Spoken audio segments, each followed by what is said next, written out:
You wake up before sunrise. The room is quiet, except for the low hum of your own thoughts.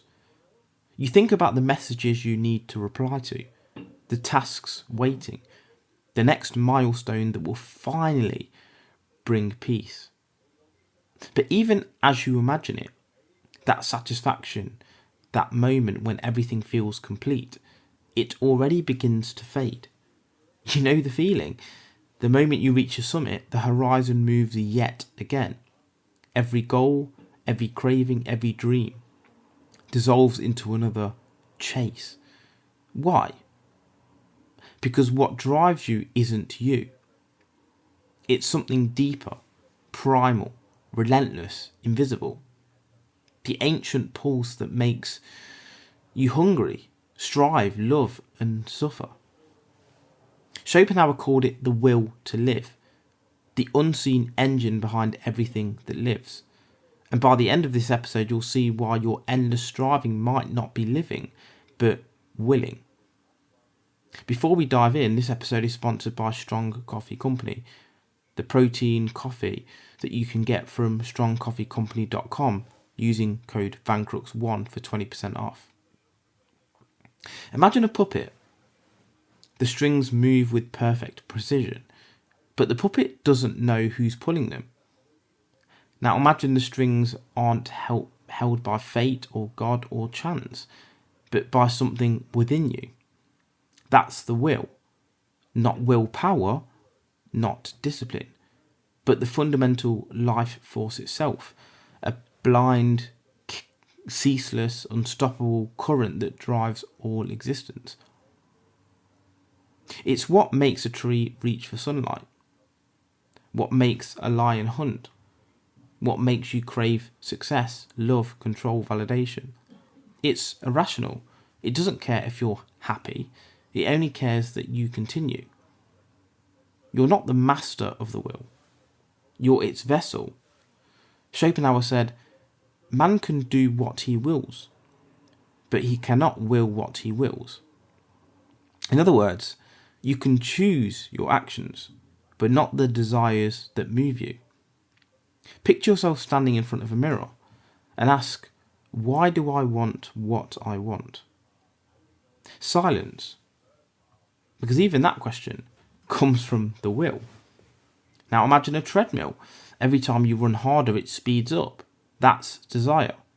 Every fulfilled wish instantly gives birth to a new one. Hunger, satisfaction, boredom, repeat. Schopenhauer said life swings like a pendulum between want and boredom. When we lack something, we suffer. When we have everything, we grow restless, searching for the next thing to chase. We call this progression.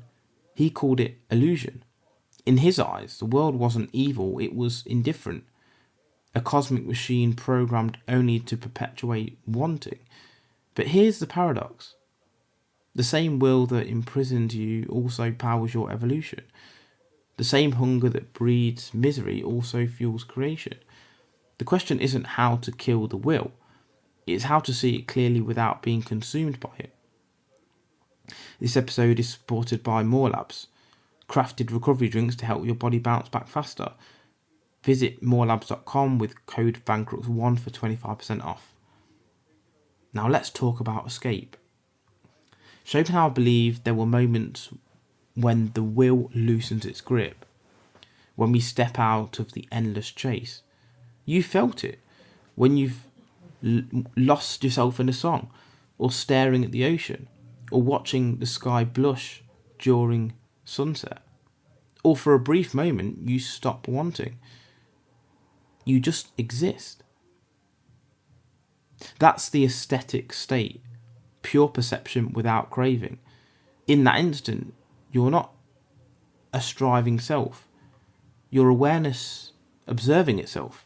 Art, in a way, is a portal out of suffering. The artist becomes a temporary Buddha, not through enlightenment, but through attention. It's not escapism, it's awakening. Now let's go deeper into love. You think you're choosing a partner because they make you happy, but the will, the ancient biological engine, is choosing for you. Schopenhauer said, that romantic love is the will disguising itself as beauty and chemistry, a trick to ensure reproduction. Cupid, he says, isn't an angel. It's evolution with a mask. You think it's meant to be, but the will just wants life to continue through you. This doesn't make love meaningless, it makes it sacred, because to love consciously is to see the biological game and still play it with awareness. If the will fuels selfish striving, then compassion is the only force that breaks the spell. When you look at another person and truly see their suffering, the illusion of separation cracks. Schopenhauer called compassion the only true basis for morality, because in that moment you recognise that the same will that torments you lives in them. To act with compassion is to say, I will not let this will dominate me anymore. You can't destroy the will, but you can transcend it by seeing it clearly and by choosing awareness over impulse. So maybe Schopenhauer wasn't just the philosopher of pessimism. Maybe he was the first realist, the man who dared to look into the abyss and describe what he saw. And yet, in that abyss, he found a strange kind of freedom. To live is to will, but to see is to transcend. Every time you stop chasing and start witnessing, you're no longer a puppet. You're the one holding the strings. And that is where the real power begins. This episode was brought to you by Liquor Gummies. Take liquor before you drink and thank yourself in the morning. Visit liquor.com, that's liqure.com, and use code Vancrux1 for 20% off.